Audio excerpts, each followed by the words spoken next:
Yo, what's the word? Man, I'm just cooling in the room right now. I was like, bro, let me hop on some. Let me hop on here and record something. So I'm about to react to I remember Sharife Cooper, boy. He was a bucket. I remember him. Like I'm about to watch him right now. Like it's like a little video about you feel me, like the fall off or whatever it's called. It's not like a fall off, but like what happened to Sharife Cooper. Whatever, something like that. So I'm about to watch that video real quick. I don't really feel like, bro, he really got a chance, bro. Like, I understand he's short, this and that, but like, I ain't finished the vid though. But I don't really think, like, he never got a chance for real. So we just gonna watch this and react to it. Alright. Sharife Omar Cooper, born June 11th, 2001. I still remember those slam days not so long ago with all the high school prodigies of the late 2010s being featured, and all seemed to have so much potential, at least a shot at achieving their NBA dream. Since then, I've been tuned into Sharife Cooper, and to be honest, I didn't see NBA in his game at the time. Not that he was overrated, but had a few major issues you could tell would be a problem once it was time to enter the big leagues. But then he finally got to play at Auburn, and I could see what many were seeing, that this guy definitely could have a career in the NBA the way he dominated the competition for the 12 games he did play. It's just like he not athletic and he's short. It's like OD, like. And he don't got like a crazy, okay, if he had a crazy jumper, okay. Like, he just a bucket, bro. Like, I can't really explain that. But like, he didn't really have no crazy bounce or nothing, so. College. Yes, you heard that correctly. Just 12 games under his belt in the NCAA. 12 exciting games where he put up 20 points per over 8. So he averaged 20? Oh, 20 points, okay. 12 games, field goal. Oh my god, that field goal is terrible. That field goal is terrible. That 3-point is terrible. Free throw's pretty good. Turnovers. That turnover is terrible as well. What the? Wow. Assist is good. Assists and 4 rebounds.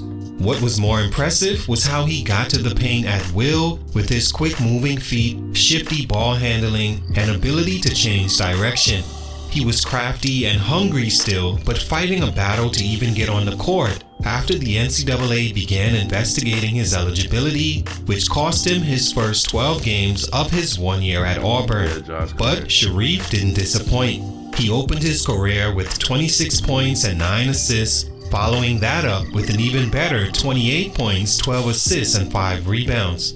I was honestly shocked to see what I thought was too slow-footed in high school and too low-motored, always looking sleepy on the court, was now fast and unstoppable off the dribble.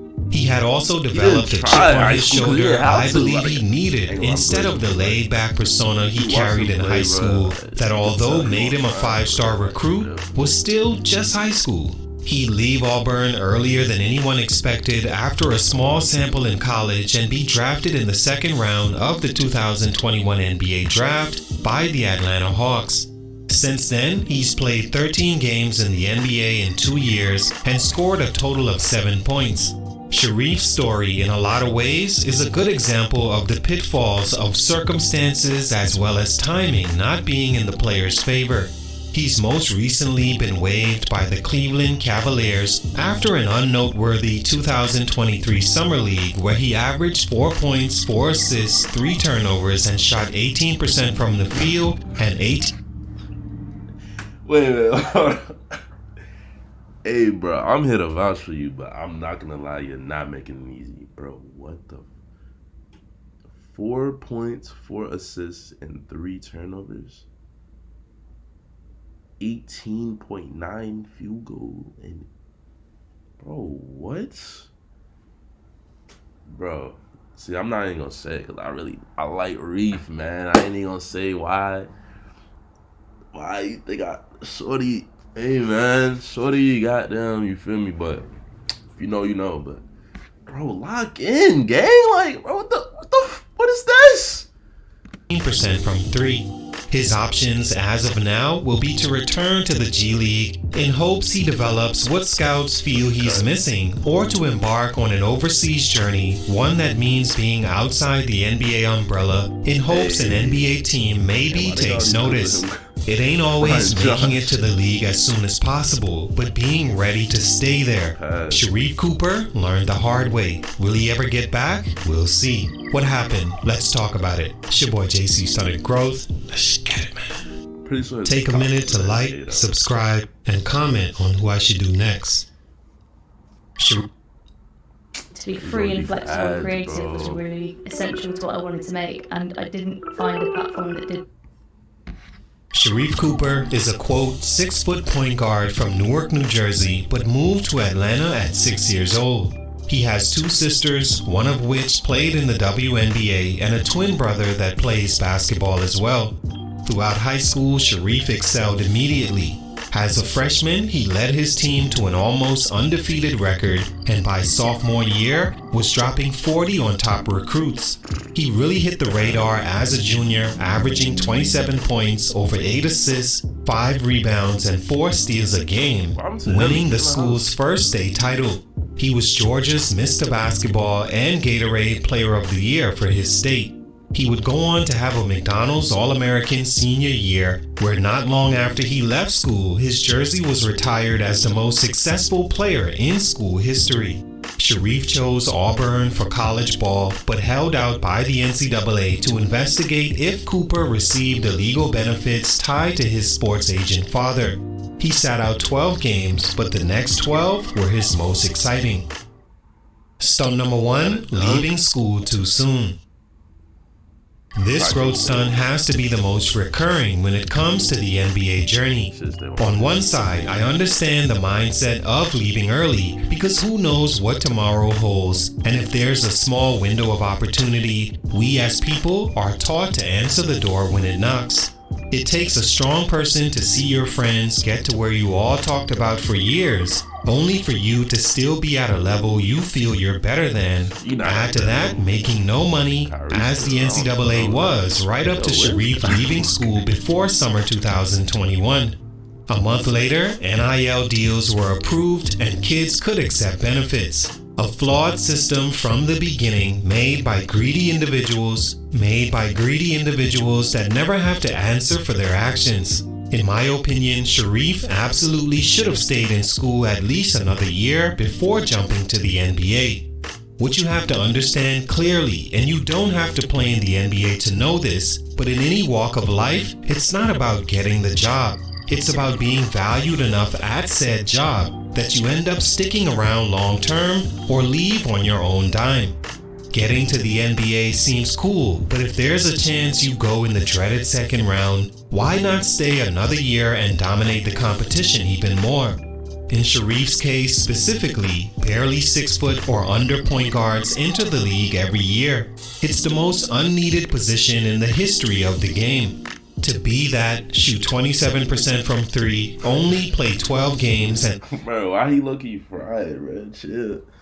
But nah, let's keep it... He got a point, though. There's not a lot of good guards that's like been 6 foot or under. I mean, there's Isaiah Thomas. See what happened to him. He got hurt out of there. Nate Robinson was cool. Muggsy Bogues, but like that's back then where they wouldn't have skill and athletic as players now. So like, you know what I mean? I think you got a point, bro. I can't even argue with that. Leave school with a losing record, with only a second round guarantee, spells a waste of time. Cooper simply wasn't experienced enough to give himself the best shot at staying in the league. Drafted, yes, but that's largely due to the YouTube and social media clout a prospect can get nowadays. But ready to compete for a job? I don't think so. No one wants to be taken second round because there's no surety in that. A team can release you at any time or send you to the G League half the season on two-way deals till you realize it would have been much easier to play another year in school. He would have dominated next to Jabari Smith Jr. and the roster Auburn had come in after he left, meaning a sure first-round pick the following year. But he chose immediate gratification, and it led to a rocky journey thus far. Can't really say that though. Stunt number 2, he can shoot.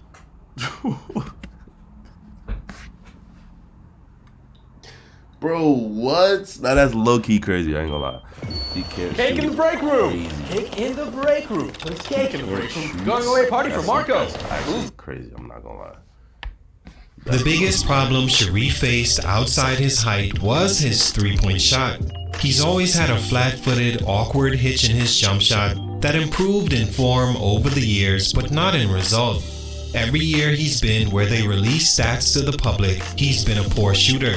In this day and age, that's just not going to work. I ain't gonna lie. He attempted 5 threes a game and made just one, good for 22% in college. To me, if I'm a GM in today's NBA, I'm not even considering a guy under 6 foot, limited experience, and shooting 22% from 3 in the era of the deep ball. No way. The 20 points and 8 assists are cool, but the liability on both ends of the floor would be too glaring to sink an investment into. According to the G League, he couldn't shoot either, hosting over 4 a game in 2 seasons, making little over 1 a game, good for 31% year 1, and an improved 36% year 2. When he was called up and played in the league, he shot 6 threes and made 1 of them, good for 16%. Shooting can be improved over time and dedicated training, but combine that with lack of size and other options each year makes it hard for a team to commit. He was drafted in the second round, 48th overall by the Atlanta Hawks and signed to a 2-way contract, but waived after year 1 and signed with the Cavaliers before they waived him and re-signed him in September 2023, only to waive him a month later, which is where we are now. Stunt number 3, the wrong situations. Sharife Cooper, with all the liability he brings, may have still benefited from being in a circumstance where there was opportunity at least. It's one thing you need as a second-round pick. It's almost better going undrafted, then you can choose any circumstance you want. But Atlanta taking him when they already had you can choose any circumstance you want. But Atlanta taking him when they already had an undersized point guard who's also their star player and all-star means there was always a ceiling on what Sharife could offer there. This means most of his time in the G League or on Atlanta's bench when he could have used that year staying in school and for sure being a first-round pick the year following, with Jabari Smith Jr. being a top 3 pick. His point guard would have definitely joined him in the first round. After Atlanta, I'm not sure why he decided to sign to another bad situation in Cleveland where they have an all-star backcourt of 2 guys 6 foot and under. Like expected, he spent most his time in the G League. He's yet to play a game for the Cavaliers in the NBA. At the end of the 2023 training camp, still with 19 guys, the Cavs waived 7 players in total, and Sharife was one of them. Making that roster was always going to be a long shot because of the position he plays and his lack of size and shooting ability. All in all, Sharife Cooper, in my opinion, moved too fast and should have stayed in school. It led down an uncertain road, and by the looks of it, will lead to the G League or overseas for him for the foreseeable future. He has game. Yo, what's wrong with this nigga? But the NBA isn't valuing him like they would have had he been a first-round pick and could show his talents. But he declined the long route, and for these reasons, his growth... Bro, what? No. We just not gonna... When did he start doing this? But he declined the long route, and for these reasons, his growth is being stunted. Salute, much respect. It's your boy JC Stunted Growth. Reef was a bucket, bro. Like, no cap. I love this game. But nah, I gotta go see... What is it? I mean, ESPN 2020 basketball.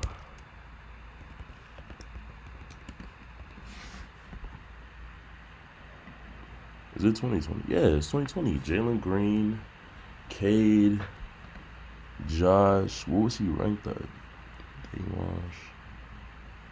Oh, I didn't know he was Isaiah Todd. I remember him. Where was Reef ranked? He was top 75.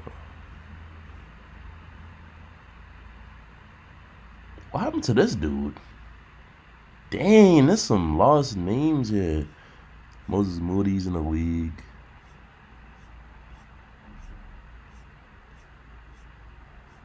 Whoa, where was Sharife Cooper at? Jaden Ivey. Bro, stop it. He wasn't... Did I miss his name, bro?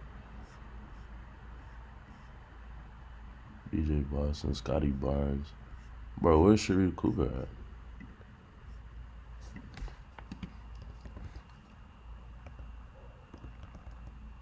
Yeah, I don't know.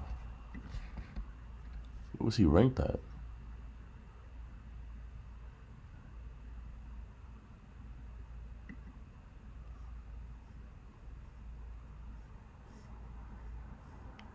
Kentucky offered. Probably should have went there, but he was 20th. Did I not just hold on, bro? Hold on. Cause now something, am I bugging, bro? 20th. It just said 20th. Josh. Oh, okay. I didn't see his picture. Okay, he was 20th. Dang, bro. He was 20th. Bro went to Howard. Damn, Kentucky. Rest in peace, T. Clark. He was 20th pick. That's crazy. They got him at 6 what? 6 foot or 6'1"? 6 foot 160 is crazy. Suggs was 6'4", 195. That's a big boy. Pause. Okay. I could see what I could see. He was top 20 though. At 6 foot. He gotta be the shortest on here. He has to be the shortest on here. Okay. Christian, whoever that is. Yep, he the shortest on here. At 6 foot, he was top 20, bro. That's pretty good. I'm not gonna lie to you, bro. Out of 100.